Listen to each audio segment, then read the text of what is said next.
Hi everyone, and welcome back to Conversations with Dental Friends, the podcast for dental professionals who want to level up, redefine their careers and reach their full potential. This week I'm joined by Dr Marie Sharkey, a dentist with a special interest in periodontology, which, if you know me, you'll know I'm obsessed with. Marie graduated from Newcastle University in 2011 with a merit in clinical dentistry and really hasn't stopped since, completing her Masters in Clinical Periodontology with a distinction in 2022.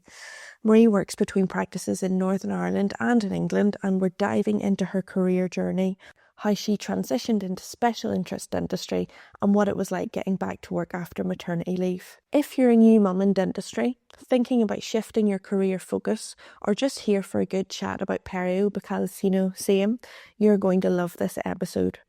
Just before we start, if you could take a quick second and hit follow on the podcast.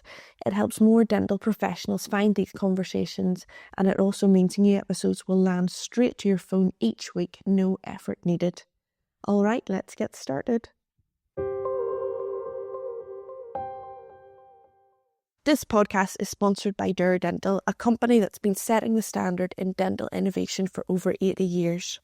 Whether it's their ultra-reliable suction systems, world-class hygiene solutions, or cutting-edge dental imaging technology, Dura Dental supports dental professionals who take their craft seriously. Check them out at duradental.com because excellence starts with the tools you trust. And of course, a huge congratulations to Oratol celebrating 60 incredible years this year. Happy birthday, Oratol. Here's to many more years of innovation and excellence. I truly couldn't imagine the dental industry without you. So happy birthday from Conversations with Dental Friends.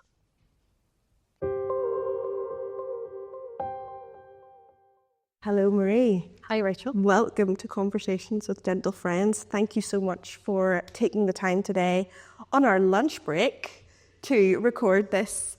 I met Marie a little while ago, maybe like over a year ago now. Coming up to two, I would say. 2 years ago. So let's start with your dental journey, Marie. Mm-hmm. How did you get into dentistry and what's your career looked like so far? You're going to be really disappointed, Rachel. I'm not. I never am. I don't have a big, inspiring dentistry story to tell. I end up here by accident, I think. I think a lot of people have said that to me. A lot of people are here by accident, myself included. Oh, absolutely. Okay, right. We're in good company then. Yes. I enjoyed the science side of things in education. For sure. So my A-level subject choice wasn't made with a career in mind. It was just, this is what I enjoy. Mine we'll go down that road. Yeah. And it was a very, very, very patient careers teacher who spent a very long time sitting with me discussing potential jobs. And there was hard-nosed pretty much everything that poor gentleman suggested. Really? And when we got to dentistry, there wasn't a hard no. And I think he was like, just please go there and do some work experience and also get out of my office and leave me alone because you've exhausted me. And literally on the first morning of my work experience, the light bulb went on. Really? That was where I felt like I was meant to be. I love that. Because I think so many people are searching for the light bulb moment, and it doesn't always happen like that. Sometimes things can be a slow burn, but definitely I think when you're in the right place, you do feel energized, and you know that that's for you. So I love that. And you went to study in the Newcastle. I was impressed by a good prospectus. So on paper, how they looked, and I suppose how they delivered their teaching. And when I went across to the dental school in Newcastle for my interview, it felt very like that would be the right fit for me. Yes. Very homey for us here, I think, because I went to Newcastle as well, for context. I felt like it was a very calm, easy place to be. But exciting as well. If you want it to be exciting, Newcastle can be exciting, but it felt comfortable. Yes, and I think a lot of like-minded people around, which probably is where that feeling of comfort comes from, that you feel like you fit with their approach and their attitude and their style. So I was very pleased to get the offer from there because I had actively disengaged mentally from the interview process elsewhere. Newcastle was my first interview, and I did have interviews at 2 other dental schools in really quick succession. Yes. And my mum had come with me, and she did actually say, she was like, that was like a giant waste of time and money going to those other 2 interviews, because she was like, you're mentally not there. So thankfully the offer did come from Newcastle, and I didn't have a second of doubt in there was accepting that. And then when I qualified, I stayed in the northeast of England for a couple of years. I did my foundation training in the Middlesbrough area, so south of Newcastle. Yes, very good. In Saltburn by the Sea, so a lovely little seaside town. And then I stayed and worked in that practice as an associate for a few years. And in addition to my associate job in that practice, I worked on a Friday in a practice one town along in Redcar, so I needed to be busy at that point in my life. Yes. And the practice owner there he was doing his Perio Masters at UPlan at the time. Love that So for him. that was a big inspiration for me. Definitely. And so great to know that there are these avenues of further study available, because I think definitely dentistry is different from other degrees. I initially did a psychology degree where there is very little direction, whereas dentistry is at least pointing you in a direction. But then there are so many different options. Marie, like me, perio is your thing. Was it always a no-brainer to go into further study with a love for perio, or was there a moment where you just knew that it was time to move into specialist dentistry, like your light bulb moment when you were in dentistry initially? I can only have one light bulb moment, Rachel. There's only one in life. A partner, a career, a home, that's it. No, even as an undergraduate, perio was always a bit that really, really interested me. Yes, me too. We're very few and far between. And we know it's not the most glamorous side of dentistry. For sure. I probably had personal access to the perio books from the library. Like, they never got recalled. Nobody else ever wanted them. So that interest in perio was always there right from the beginning. I think it's tricky in general practice, sometimes, and particularly on the NHS side of general practice, to deliver perio in the way that we would have wanted to. Absolutely. So I did have a little bit kind of in the years after I qualified where I was a bit like, can I do it? Would it work? How do you make perio work? And at that time I'd moved back from England back to Northern Ireland. So the system of delivering dentistry was very different as well. And I was struggling to maybe see how I could make a career in perio work here. So we did debate moving back to England again. Yes. I'd done some endo training. I'd done a 10-day course of Simply Endo. And that's surprising. Because there's been a couple of people on that have discussed a little passion, side hustle, passion, love for endo, and that surprises me. Well, there wasn't a love for it. It just felt like it was a sensible thing. It was a sensible option, I get you. So I'd completed the 10-day course, and they have the option then to kind of continue to like certificate, diploma, and then through to masters. So I was like, that's a path that I could get on board with. Yes. But my love for perio was always there. So I was like, I could get on board with it, but it's not going to excite me going to work every day. Absolutely. So I went for lunch with Mike, who I'd worked for in Redcar, and told him where I was in my life. And he told me that how I was speaking about it, there was obviously no choice to be made. Yes. It was perio, and it wasn't his bias. He just reflected back to me what I had said to him that I could for myself. Yeah. So he kind of pointed me on the right path that I knew deep down, but I almost needed somebody else to say it out loud. And I suppose I'd seen him live it. He was making perio work in a general practice setting. So that was what inspired me to then go to UCLan and do my master's. So were you travelling at the time then? So you were still living here but doing your further study, and you were traveling to do that? Yeah. How regularly did you have to travel? So I was doing my master's in the COVID time. So it was all a bit different. Yes, and different from probably what we'd signed up to and how we thought it was going to play out. For sure. So let me get the timelines right. In the first year of our master's, all kind of went according to the timetabling schedule initially. And I feel like I was impressed in about once a month, and we did 2 consecutive days. So that kind of worked quite well with the travel. Very nice, yes. And then lockdown and COVID happened. So we had got to about this time of the year, actually, springtime. And then it was no more travel. We went to online teaching. And we weirdly did our first year exams at home with very intense supervision. So you had 2 links and they were watching you. Oh my goodness, there was no textbook. Oh, not at all. Definitely not. There was 2 cameras from 2 different angles. And how covert. It was quite surreal to do an exam in your own house. Like that was a really bizarre thing. And then when we would have been due to have started second year in the September, the tutor was travelling in from Italy. So bless him, he had huge commitment to manage around the COVID rules and regulations. But he made it work. And I must admit, we probably benefited from the COVID situation because Flavio did an awful lot of extra online teaching with us. So you got lemons. Yeah, Flavio made lemonade for us all. So he was incredibly generous with his time. And we got huge amounts of additional theory teaching. And then we got back on clinic and got treating patients and got back to the clinical side of it. And how long is that course, Marie? So it was 3 years when I did it. It may have been reduced to 2. There was talk of change at the time. But yeah, 3 was busy enough. I think it's a big ask for anybody to do it in 2. I think it's one of those situations where the 3 years passes no matter what, isn't that right? But it is the juggle of this whole other aspect of your life that not many people can relate to going into that stage of further study. So it's always really been perio. It's kind of always deep down been perio. And I think you will know it as well, Rachel.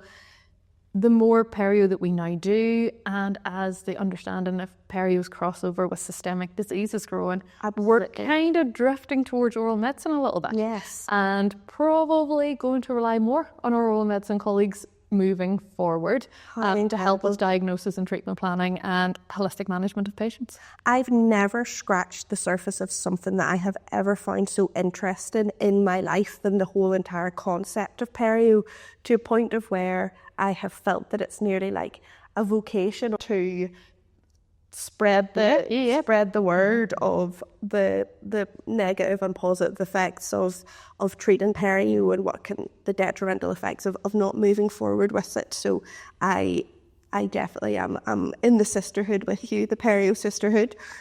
You split your time between practices in Northern Ireland and in England still now. How do you find travelling for work? Do you think working across different locations has given you a more diverse case base as you've kind of moved into this more specialist and specialising area? So travel for work has just become a very normal part of my life. Yes. And I try and use my travel time constructively.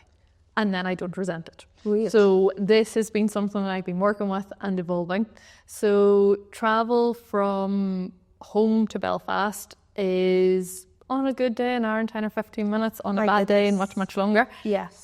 So I use it sometimes just to listen to podcasts. And that's, sometimes it's educational stuff. Sometimes it's just something in life as a bit of a reset. But that fits into life quite easily for me. The travel to Bristol is obviously longer travel time. If I have teaching commitments coming up, I sometimes use that time at the airports to write my presentations. So then I'm not stealing that time out of some other part in my life. And sometimes I use it to do everyday life stuff, like do my online grocery shop. Yes. But it's just part of the juggle. So yeah, I think it can be easy and tempting to just scroll online aimlessly when I'm at the airport. But then I do feel like I'm struggling to claw back time in the week whenever I get home. So if I try and be disciplined with my airport time, it makes my life easier. And I think when it does become the part of the routine, it doesn't feel like those airport vibes of a holiday. Oh yeah, totally. It's a very separate thing that I would sometimes, I don't travel just so much for work now, but I can imagine once you get into the groove of travelling, you nearly see the same people on the flights. You see the same people at the airport. People are now travelling more and more and more, and I think it is interesting that dentistry has spread its wings. Totally. You can spread your wings over multiple places and make it work very effectively. And particularly, I think there is almost to some extent, on a Thursday night, it's a lot of work travellers that are at the airport rather than holiday travellers. So yeah, everybody around you is on their laptop doing work. So it weirdly feels a little bit like that pressure of being in the library when you're a student. Everybody else is working, so I might as well work too. So yeah, it has become an environment that's conducive to work. It's a little bit harder, I think, sometimes to do it when I'm travelling home because it's a weekend. So then you do have more of your holiday travel. So that's where then I sometimes use it for life admin, like doing my online grocery shop. So it's not heavy work, but it's something that just frees up a little bit of time when I get back. I suppose that drive, you mentioned there you have a very long drive to work, and I have done that before as well, where I was living in Larne, working in Moira. It was about the same, about an hour and 10, hour and 15 minutes. It's quite nice decompression time. Absolutely. And you have to make the best of it exactly the way that you have said. And I've never listened to as many books in my entire life as doing it, because the radio can get a little boring. So I'm with you there. So Marie, you have had this fabulous situation where you're now in the 2 practices. And tell me a little bit about your cases that you're seeing in those practices. So it is a nice split and divide, and even though technically you're doing the same perio job, you approach it and deliver it in very, very different ways. Interesting. In one of the practices, it's more sort of a general practice setting that accepts referrals. So it's a lot of working with the referring dentist on those cases, which is nice. And I sometimes joke with the patients that they're like pen pals, because some of them I never actually meet. We just email an awful lot and we occasionally phone. But it's nice to be able to work with their dentist to deliver as much of the care that they can to the patient locally, whether that be extractions or replacement of teeth with hopeless prognosis. And the patient's only travelling to see me for the perio treatment, the bits that they really need to see me for. The Bristol practice is an in-house situation. Okay. So actually, all the dentists are in the building. So that significantly reduces the admin, which is nice. Because they can just read my clinical notes. Normally I can grab them and actually speak to them in person. So it's nice to have that personal touch and the handover on the patient care. Sure. I think the patients quite like it. So although I'm a new person to them, they'll know the nurse, they'll know the reception staff, because a lot of them are long-standing patients in that practice. So there's a nice dynamic to that. This episode is sponsored by Lighthouse Dental Company, your partner in creating beautiful, functional dental practices. From equipment supply and servicing to full refurbishments, including flooring, cabinetry, electronics and plumbing, they manage the entire project so that dentists can focus on what matters first, their patients. You can explore how they bring practices to life at lighthousedentalcompany.com. And from a perio point of view, it's really nice to have that patient's full set of radiographs. So you can go back for years to see kind of progression or if stability is being retained. So that works really, really nicely.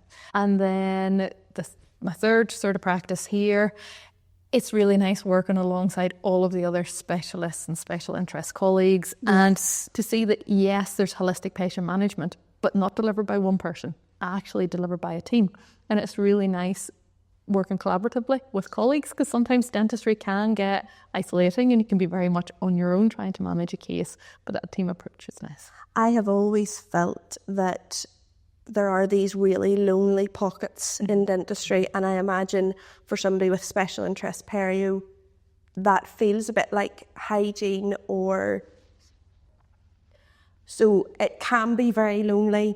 And I find here, even though we're not all doing the same things, there is that kind of understanding and our need to communicate.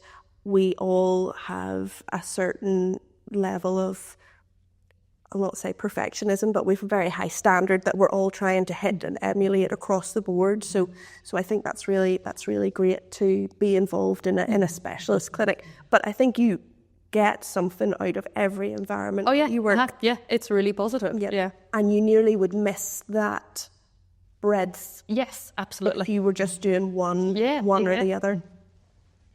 Marie, you have also stepped into the education side of dentistry.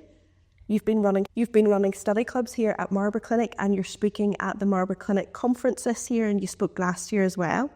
How have you found it moving into that educational space? Has it changed the way that you see your role in the industry? Yes, great. I suppose I am always the first person to sign up to attend a course, and it is strange being on the other side and delivering material. I think sometimes when you go into your area of special interest, you forget that it's not everybody else in dentistry's area of special interest. Okay. So it's actually a nice platform to share information, but the questions that come from the delegates actually always helps you write the next presentation. Wow. Because you change what you want to deliver to try and meet the needs of those who are wanting to explore that field and that area more. And one of the other practices that I work in just last week asked me to do a perio update. And I was wanting to go off the deep end with the use of advanced materials and regeneration. And they were like, yeah, we can do that at some time, but that's not actually what we want. And they wanted really to go right back to the beginning and just a good recap on the absolute basics. What should a general dentist be doing at a routine examination? And if they're picking up BP code 3s and 4s, how should they be managing it? Wow. And that's something we feel like would be, it's great to actually go back, because sometimes you would just take that as a given. Assumptions, yeah. Yes. And also I think I don't want to come across as being patronising or condescending, whereas this is easier because a practice is asked specifically for it, and that's what they want from it. So yeah, it'll make me think about maybe how I deliver other information in the future. So I feel like the education side of my job has provided a massive platform for me to learn, and that's really nice. I think that as well, you feel like once you've delivered something once, nobody would want to hear it again. Yes. But actually everybody wants to hear it again. Sometimes I think, oh, well, I've said about implants before, so nobody will really want to hear about implants, whereas implants can be some forever topic. Exactly, forever topic, exactly. Marie, I always think of you as Wonder Woman. Thank you, Rachel. I'm not sure I can live up to that, but okay. You absolutely can. You've just come back to work after maternity leave. Congratulations. Thank you. How have you found balancing work and being a new mum? Any advice for others that are also navigating that transition? Advice that I was given was, when you're at home, be really present. And I have made a real concerted effort to do that. That's so lovely.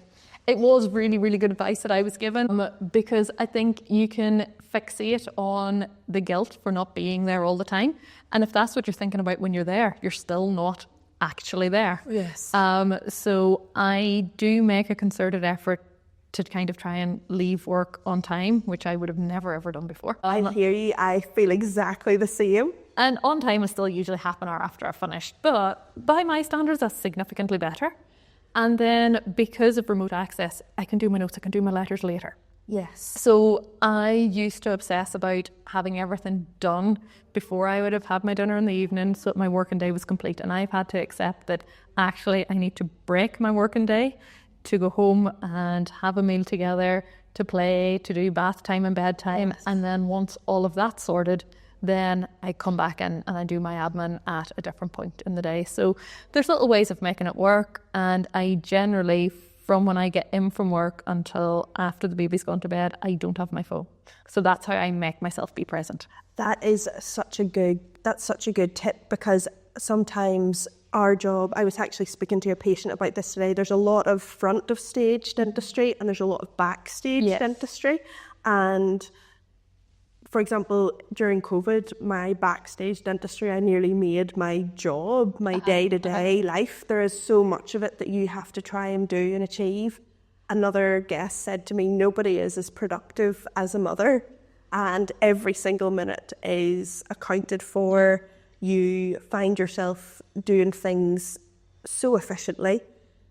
And I think that's such a great tip, that it is that break in your day whenever you are fulfilling a different role, and you want to do that to the same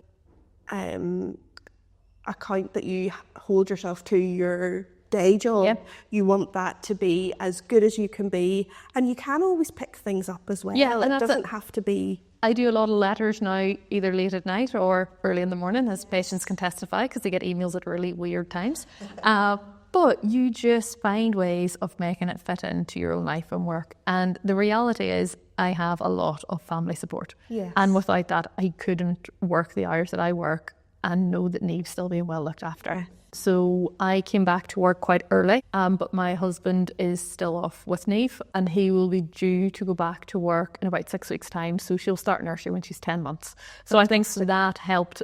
And it worked in our family that I didn't feel like I was having to leave her too young, that she was still at home and being looked after and not being allowed to eat things that I don't allow her to eat. Absolutely. Playing by all the dentistry rules. And when I'm away, my parents, Neve's grandparents, offer a lot of support as well. So it is that whole concept of it taking a village. Yes. And I think accepting help is key. It's not failure.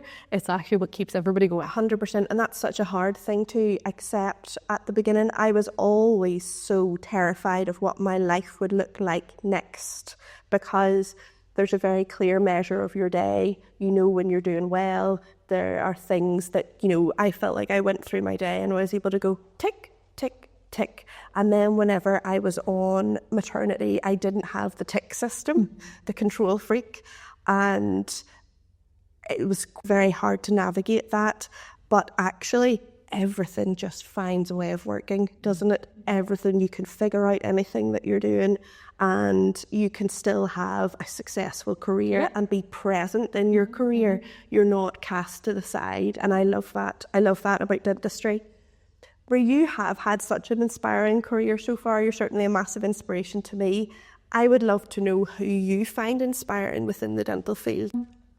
I suppose there's a few people. Yes. Honourable mentions category. Yes. Yes. I've already touched upon him. Mike Barnett, who I worked for in the early days of my career, inspired me to maintain the standards of dentistry we were taught as dental students, that you keep doing your best. You deliver your best for your patients every day. And then when I was at my little career crossroads, he was the one that inspired me to continue down the Perio road. I still harass and torture that man with questions or random conundrums. He is very receptive. And actually, I'm now privileged to call him a friend, and he lives really close to my in-laws. So when we're back in England, we see a lot of him, which is really, really lovely. In terms of kind of on the academic side of things, I would guess probably an inspiration of yours, particularly with our interest in the crossover between perio and systemic disease, will always have to be Professor Preshaw. Has to be Professor Preshaw. Professor Preshaw's face makes so many appearances in my slide decks. He has no idea. He wouldn't know who I was. Yeah, but it's still there. He is my Bono. Yeah. Or he's maybe the Edge, and there could be a Bono, and there could be lots of different big hitters, but Preshaw, 100%. Yeah, in terms of just, I think somebody who knew that this link was there and just really pursued it in his career. So both inspirational in terms of what he taught us as students, and we were privileged to be taught by him, but also in terms of that if you have that determination, you will get to where you need to be. And then from probably perio in a general practice setting, in terms of raising the profile, I think we can't not talk about Ian Dunn. Ian Dunn. Again, he's in the band too. He has to be. So yeah, I think those are my big perio inspirational people. I think they are. They would be delighted to know that they are inspiring people all across all areas of dentistry. Absolutely, I agree with you.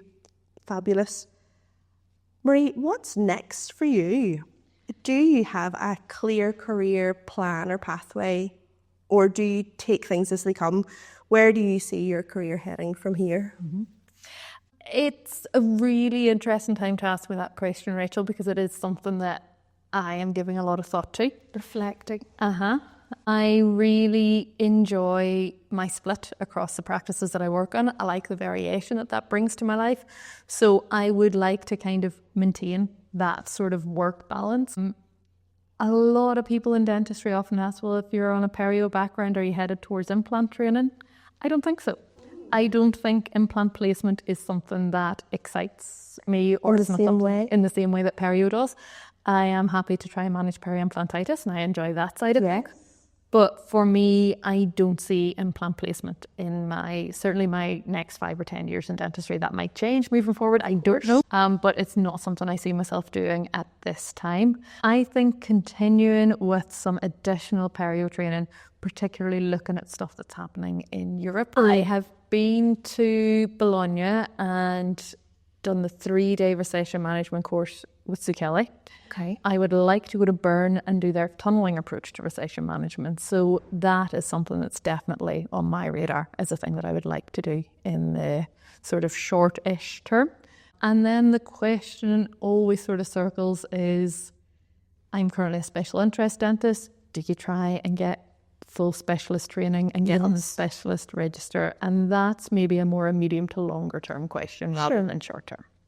Where do you find out about things that would be next for you, just out of my own interest, or for somebody who also, how did you find out, say, about your courses that you have pursued in Bologna, or is there a hub of information that you tend to gravitate towards? So I suppose some of it goes back to our master's teaching, because they would have referenced the people that would have developed the techniques. Instagram actually has an awful lot of stuff on there in the world of dentistry as well. And actually, I speak a lot with other people who do perio work in the UK. So whether that be people further in their career or at similar points, I certainly speak to the guys that I did my master's with, and we would all be very good at sharing information with each other. That's good. I've seen this course, do you want to go? And then it becomes an excuse to catch up as well. Yeah. So we will go together, and as well as the academic learning, you've got that sort of peer platform as well, where you can discuss cases and sort of, as we talked earlier about dentistry can be isolating. Yes. They are people who are living a very similar working day to you, so you can turn to them for advice on cases as well. And it's that network, and I definitely feel that whenever I get together with some of the people and the girls that did my hygiene course, dental therapy course, because your conversation will naturally slip into a perio place, and that's okay. It's encouraged, it happens, and then the next minute you'll be talking about a holiday, and you can't do that in general day-to-day life because people would look at you like you were crazy. Sometimes you can't even really do that in dentistry without people looking at you like you're crazy. So I think that's fabulous.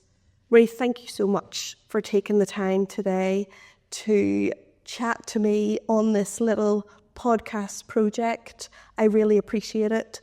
I would love to stay in touch with your career forever, because I know that you will go on to do some really brilliant things. Thank you, Rachel. Thank you for the invite, and it is a privilege to work alongside you, so I enjoy it as much as you do. So, thank you. All right, you're very welcome.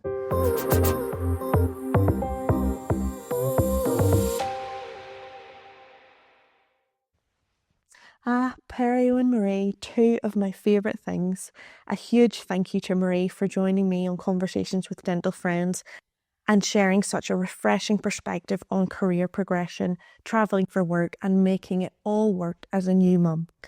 If today's episode has got you thinking about diving deeper into special interest dentistry, or perio in particular, I'll be linking some great courses below. And one event I cannot wait for this year is the Oral Health Summit, where BSDHT and BSP are teaming up. Definitely check it out. I'll leave all the details in the show notes, and I'll hopefully see you in Edinburgh. So if you're going, give me a shout. You can also find more about Marie's study clubs by signing up for Marlborough Clinic Belfast's Academy programme. Again, all the links will be in the show details. If you enjoyed this episode, it would mean the world if you could like, share, comment, rate and follow. It really helps grow the podcast and get these conversations out to even more dental professionals looking to reach their full potential. And if you really loved it, send it to your friend in dentistry or a perio obsessive like me. For all things Conversations with Dental Friends, head over to @Conversations with Dental Friends on Instagram, and you can find me there too @Homegirl Hygienist for more behind the scenes and industry chat. Thank you so much for listening.